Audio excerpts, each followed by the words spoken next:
जुहार बरगढ़ देखुन आमर बरगढ़ रे इहादे 25 तारीख नुआ गोटे ज्वेलरी दुकान ओपनिंग होइछे से जगह मुझे इहादे पहुँची जाइछे जहाँ ना होचे स्वर्ण अलंकार आउ इटा भटली छकरे ही अच्छे। तो चलुन इहादे भीतर के जिमा आउ काना काना डिस्काउंट अच्छे काना काना कलेक्शन अच्छे आउ ऑफर काना दौछन जानमा।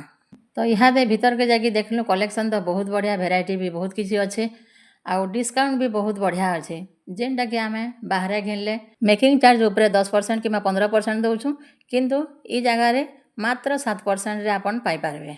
डिस्काउंट संगे संगे आपन माने इनु फ्री गिफ्ट भी पाई पारबे। तो हेति लगी चालू आउ डेरी का करी जल्दी जल्दी आसुन आउ डिस्काउंट आउ गिफ्ट रो फायदा उठो। ई ऑफर 30 सितंबर तक अच्छे। तो मुई तो फिर तार आरो दिन आसिकरी तार भरपूर फायदा उठेछे। तो आपण माने भी माँ मौसी माने जेतकी भी अछन ई ज्वेलरी दुकान के आसुन आउ जेन डिस्काउंट आउ फ्री गिफ्ट रो भरपूर भाबे फायदा उठो।